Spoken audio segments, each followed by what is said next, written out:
guys, my name is Jay. I'm part of the Travian Legends team, and with me today is Jake, our game designer. How are you, Jake? I'm fine, how are you, Jay? Not bad. So we prepared some questions about the next annual special that you guys might be interested in, and we've got Jake here to answer them for us. So let's start with the first question. Now, Travian is a very complex and strategic game, so it must be a nightmare to balance. With this new annual special, how do you even begin balancing something like that?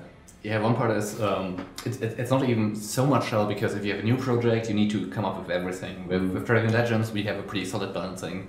And basically we could start with identifying what do we want for the new tribes, like the Huns. Of course we want to have them offensive, or the Egyptians, which we want to have like very strong stony buildings. So they will be defensive, and then we can see, okay, what does offensive mean in Travian Legends? And that means, of course, the Teutons with the club swingers, which are cheap, which are strong, which are in the early game. And then we can say, okay, we don't want precisely that for the Huns, we want something else. So we are going for more mid-game strength for the Huns. They can mess around with their enemies pretty good. And somehow we need to find tools for them to do that. So we explore that what we want to have, and then we start like fetching out the numbers. Sure. For Egyptians, we had it even a little bit more easy, because we could go there and say, okay, they will have a unit like the Druid Ritter, they will have a unit like the Headwan.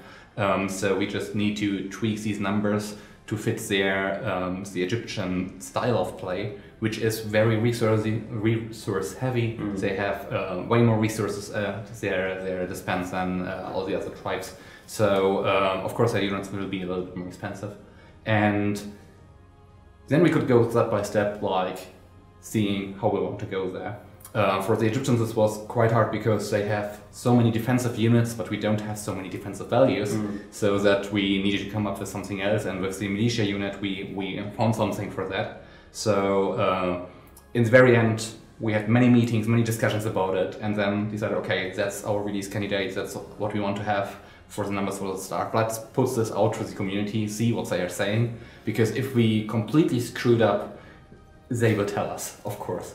But till now the feedback's pretty positive, so we're quite happy to see this in the close beta and running, and then have our annual special with these balancing values. Okay, so not so challenging, really.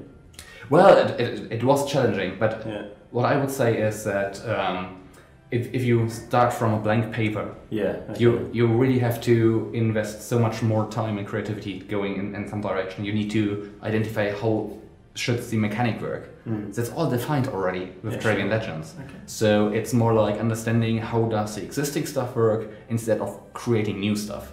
And that's something which I would say our colleagues from different departments making new games have way more challenges than we had with that one.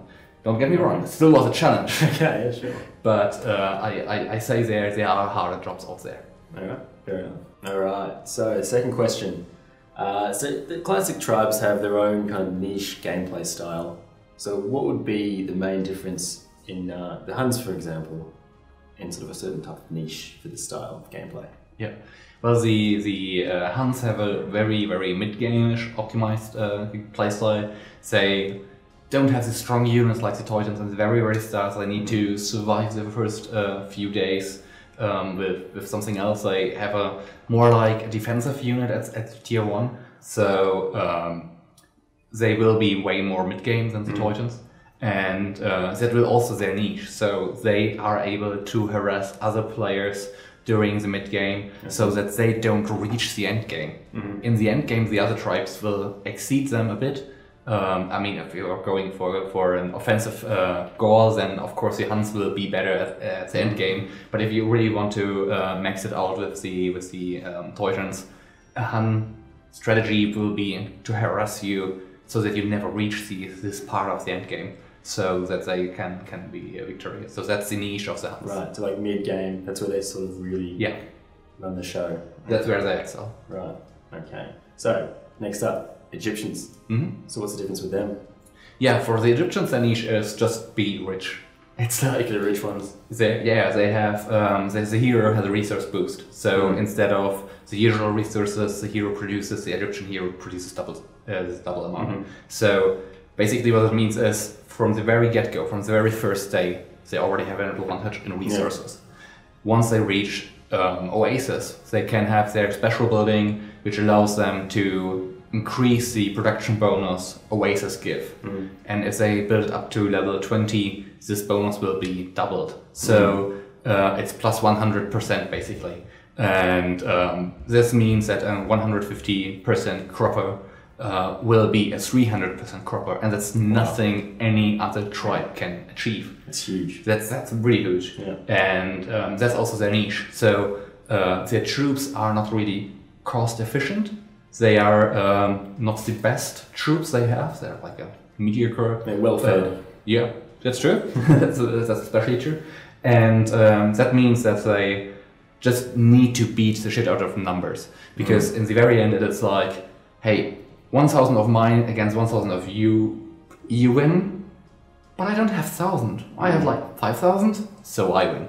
And that's the strength I need to get down the road. Strength in numbers. Strength in numbers. And to really get there, they should play in alliances, because they will not be able to defend themselves from the very start. They need to build up that infrastructure. They need to secure these oases and keep them, especially. And only then they can find their niche for being rich. I know. There you go.